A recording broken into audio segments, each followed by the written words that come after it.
गर्मियों के दिन थे।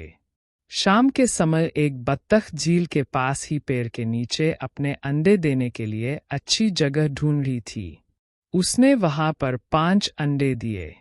उसने देखा कि उसके 5 अंडों में से एक अंडा सबसे बहुत अलग था, जिसे देखकर वह परेशान रहने लगी।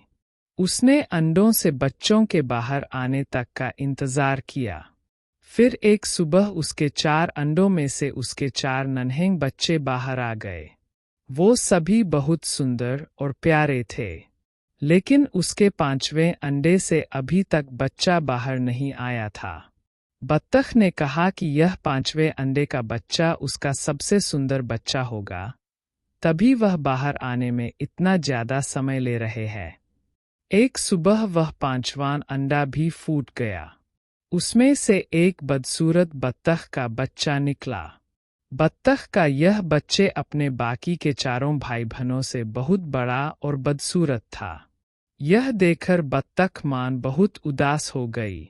उसे उम्मीद थी कि शायद कुछ दिनों बाद वह बदसूरत बत्तख भी अपने भाई बहनों की तरह सुंदर हो जाएगा। कई दिन बीत जाने के बाद भी वह बत्तख बदसूरत ही रहा। बदसूरत होने की वजह से उसके सारे भाई बहन उसका मजाक भी उड़ाते थे और कोई भी उसके साथ नहीं खेलता था। वह बदसूरत बत्तख का बच्चा बहुत उदास रहने लगा।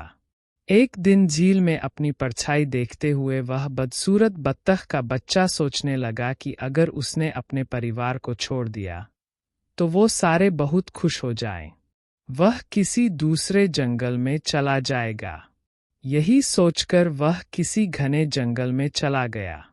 जल्द ही सर्दियों के दिन आ गए।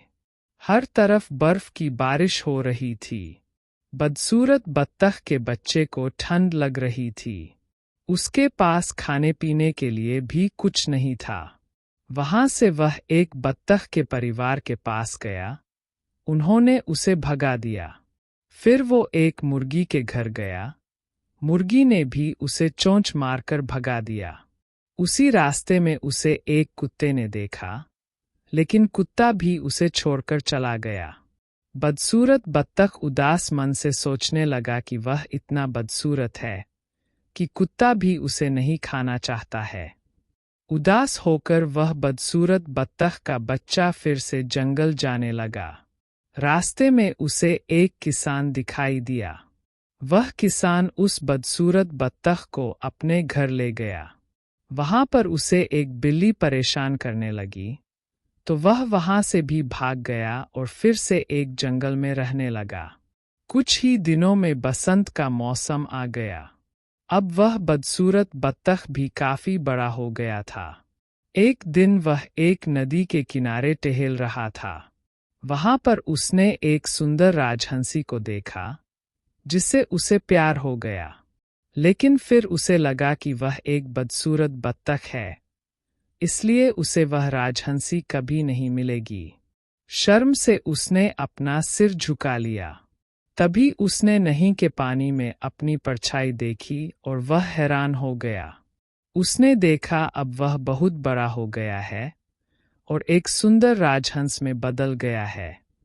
उसे यह एहसास हो गया कि वह एक हंस है।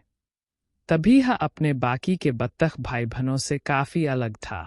जल्द ही उस बदसूरत बत्तख से राजहंस बने उस हंस ने हंसनी से शादी कर ली और दोनों खुशी खुशी रहने लगे। कहानी से सीख: सही समय आने पर हर कोई अपनी सही पहचान कर सकता है।